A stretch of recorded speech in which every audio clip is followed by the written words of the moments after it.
오늘 본문 시편 72편은 제왕시입니다.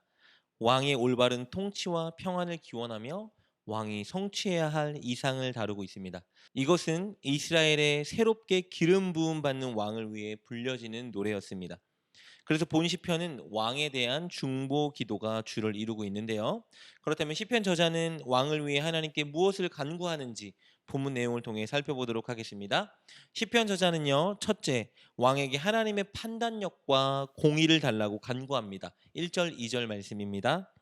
하나님이여 주의 판단력을 왕에게 주시고 주의 공의를 왕의 아들에게 주소서.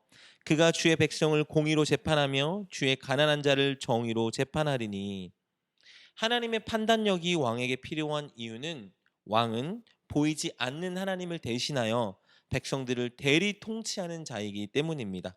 왕은 자기의 생각과 판단으로 백성을 다스리는 것이 아니라 오직 하나님의 마음과 뜻과 판단을 가지고 백성을 다스려야 합니다. 그것이 왕의 사명입니다. 그것을 위해서는 왕에게 반드시 하나님의 판단력이 필요합니다. 그래서 시편 기자는 하나님께 왕에게 판단력을 달라고 간구하고 있는 것입니다.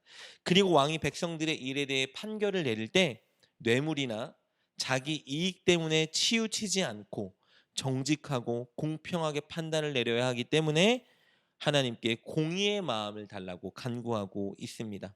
왕이 그렇게 하나님의 판단력과 하나님의 공의의 마음을 가지고 백성을 다스리게 될 때 사회와 세상에는 평화가 임하게 될 것입니다. 자연스럽게 의의 열매가 사회에 맺혀지게 되겠죠. 없는 자와 가난한 자가 불공평한 판정과 부당한 대우로 억울하지 않을 것이고, 그래서 세상은 참 살기 좋은 곳이 될 것입니다.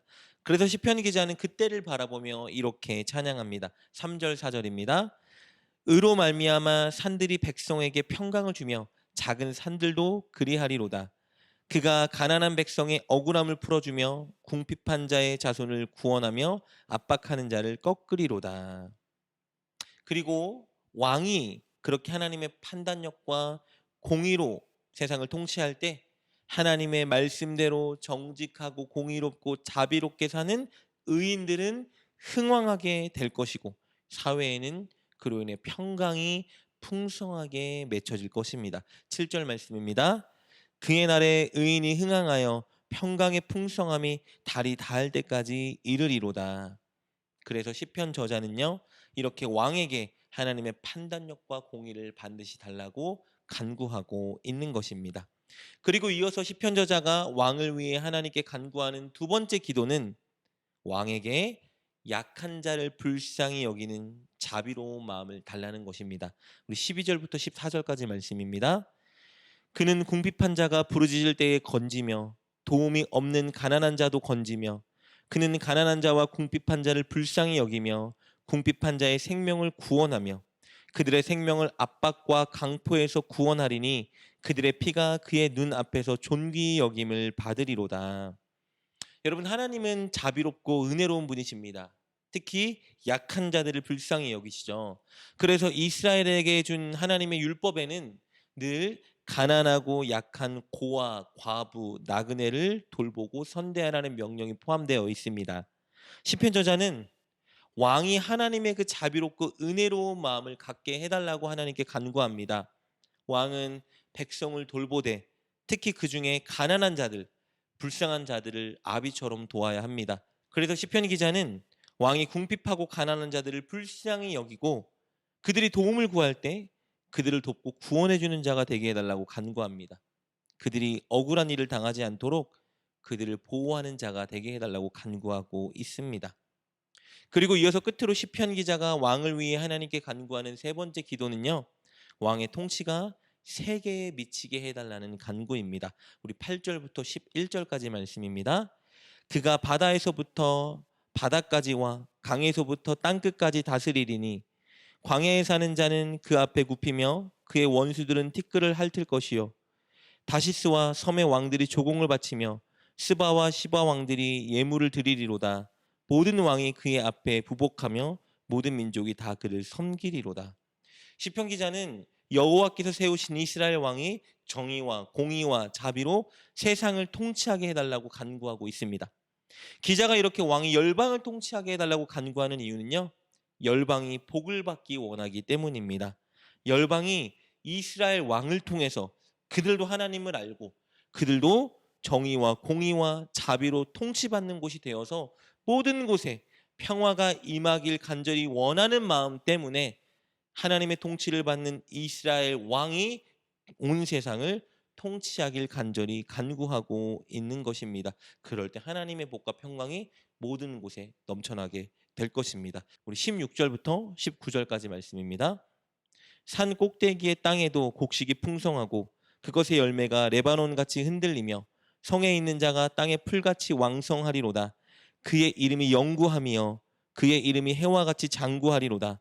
사람들이 그로 말미암아 복을 받으리니 모든 민족이 다 그를 복되다 하리로다. 홀로 기이한 일을 행하시는 여호와 하나님 곧 이스라엘의 하나님을 송축하며 그 영화로운 이름을 영원히 찬송할지어다. 온 땅에 그의 영광이 충만할지어다. 아멘. 아멘.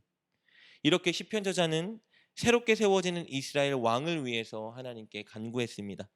하나님의 판단력을 그에게 주시기를, 하나님의 공의의 마음을 그에게 주시기를, 하나님의 자비의 마음을 그에게 주시기를, 그래서 그런 왕을 통해서 사회의 정의와 평화와 풍성한 열매가 맺어지기를 간구하고 있습니다. 그리고 열방이 그를 통해 하나님께 돌아오게 해달라고 기도했습니다. 여러분, 이것을 온전히 이루고 행한 왕이 있습니다. 바로 예수 그리스도십니다. 예수님은 자비롭고 공의롭고 선하고 지혜로운 만왕의 왕이 되셨습니다. 사랑하는 여러분, 우리 사회에도 이렇게 예수님의 모습을 닮은 대통령, 이런 리더들, 이런 교사들, 이런 목사들이 필요합니다. 예수님의 통치를 받으며 예수님처럼 자비롭고 공의롭고 선하고 지혜로운 그런 리더들이 필요합니다. 이 땅의 리더들을 위해서 우리 오늘 이 기도를 붙잡고 간절히 구했으면 좋겠습니다. 그리고 저를 위해서도 꼭 이렇게 간구해 주십시오. 제가 정말 자비롭고 공의롭고 선하고 지혜로운 목사가 되게 해달라고 간구해 주십시오. 그래서 여러분을 가장 선하고 좋은 길로, 하나님이 지시하고 이끄시는 길로만 이끌고 도와줄 수 있는 자가 되게 해달라고 기도해 주시기를 부탁드립니다. 그리고 그것을 구하는 여러분이 먼저 자비롭고 공의롭고 선하고 지혜로운 자가 되게 해달라고 간구해야 합니다. 그럴 때 저와 여러분이 있는 이 교회가, 가정이, 학교와 직장이, 이 사회가 우리를 통해 조금씩 조금씩 아름다운 곳으로 변화될 것입니다. 오늘 꼭 이것을 붙들고 이 땅의 리더와 저와 여러분을 위해 기도하는 자리에서는 우리 모두가 되길 주님의 이름으로 축복합니다. 기도하겠습니다. 하나님, 우리에게 자비롭고 공의롭고 지혜롭고 선하신 최고의 목자 예수님을 주시니 감사합니다. 우리가 그 예수님의 통치를 받으며 자비롭고 공의롭고 지혜롭고 선하기 위해 애쓰게 하여 주시옵소서.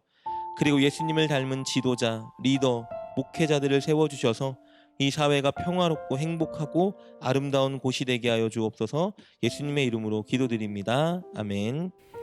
오늘 말씀을 통해 깨닫고 결단한 것은 무엇입니까? 그것을 붙들고 하나님께 기도합시다. 그리고 그렇게 실천하며 하루를 살아가는 여러분 되시길 주님의 이름으로 축복합니다.